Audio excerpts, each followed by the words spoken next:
And we will be talking also about the Massachusetts Senate race today. I want to get into that at some length. It looks like Scott Brown is way out ahead of Martha Coakley in most of the polls. But, first, today is Martin Luther King Day, and Rich Benjamin is back with us. richbenjamin.com is his website. More importantly, his book is Searching for Whitetopia, An Improbable Journey to the Heart of White America. An African-American who explored the, Whitetopia. Rich, welcome back to the show. Great to be here, Tom. Thank you. Thank you. You wrote a piece, King's Trenchant Economic Beliefs, in which you suggested that this whole little brush fire that Michael Steele, apparently he's the only one who's really been stirring the thing other than the Fox News commentators and right-wing talk show hosts, about Harry Reid's use of the word Negro, for example, and stuff like that, that Martin Luther King would have basically considered that, even if the language of the days weren't different, would have considered that irrelevant because that really wasn't what he was all about. Yeah, I believe that very much.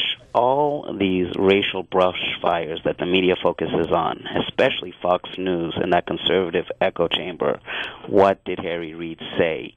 Does Glenn Beck have any black friends? King would not have focused on that. He would have focused on the pressing issues that we face today, namely poverty, unemployment, and a lack of health care.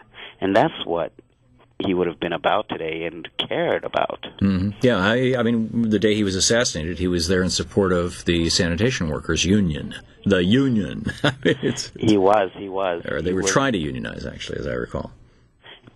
Exactly, and that's what he was doing in Memphis. And so the point being that, especially during this holiday, but throughout the year, I mean, these are the issues we should focus on. I mean, King said in 1966, quote, "Of all the forms of inequality, injustice in healthcare is the most shocking and inhumane."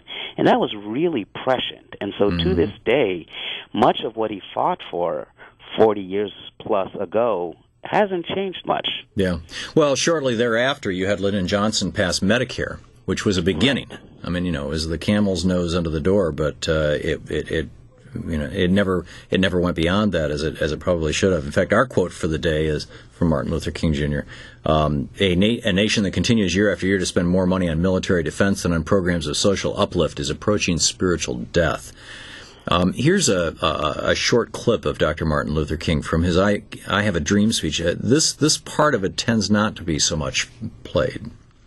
That America has defaulted on this promissory note insofar as her citizens of color are concerned. Instead of honoring this sacred obligation, America has given the Negro people a bad check.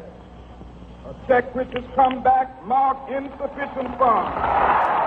Now, the promissory note he was referring to was the Constitution. He set that up by saying the Constitution and the Declaration of Independence ultimately meant freedom for all people, regardless of race, and that African Americans, as his reference, the Negro people, quote, end quote, had been given a rubber check. Rich Benjamin, author of Whitetopia, your thoughts on that? Well, we still have problematic inequality in unemployment, for example. So white people's unemployment in America today is 9%. That in itself is a big problem that we need to face. But that percent gets higher when you look at teenagers across the board, 27%. When you look at black folks, 16%. When you look at Latinos, 14%. And so why do we have these sticky, remaining, big differences on unemployment across the races, home ownership, wages, and net worth? Yeah, historians Will and Ariel Durant wrote a book back in the 70s, I think it was, about the cycles of civilizations, and they pointed out that in fact, they used the metaphor of a beating heart. They said that what happens in cultures is that for a few generations, wealth accumulates massively, and then there'll be a recalibration and wealth gets redistributed during a generation. And then for a few more generations, it gets acquired massively. We had massive accumulation of wealth leading up to the Great Depression. Then it got redistributed through Roosevelt's programs during the 30s and the 40s and the 50s. And then there was a massive, or the 40s anyway, and there was a massive accumulation of wealth again during the 50s, and then that got redistributed with the War on Poverty by Lyndon Johnson. He cut poverty in half in the United States in 4 years in the 60s. And then the inequality again began in the 1970s, particularly under Reagan in the 80s and 90s, and Bush and Clinton.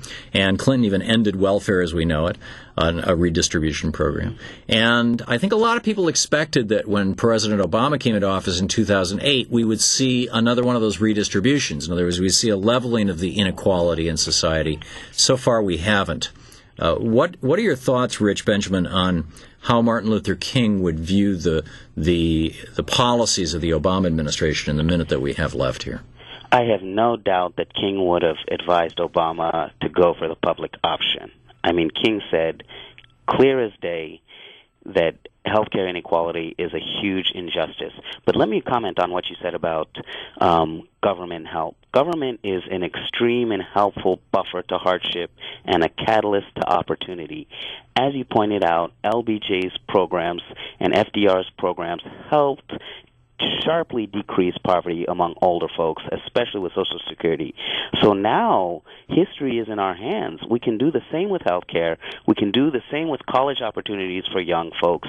And what we have is Glenn Beck and Bill O'Reilly and Rush Limbaugh saying, oh, government is all evil. Government has done tremendous good in the last 30 years, if you look at it objectively. Yeah, or throughout the history of the United States. I mean, what the founders did when they got together was they created a government. Yeah. Yeah, hello? Yeah, right. Okay, Rich Benjamin, richbenjamin.com, the website. His book is brilliant, Searching for Whitopia, An Improbable Journey to the Heart of White America. Rich, thanks for dropping by today. Thank you, Thom. And keep up the great work. Good talking with you.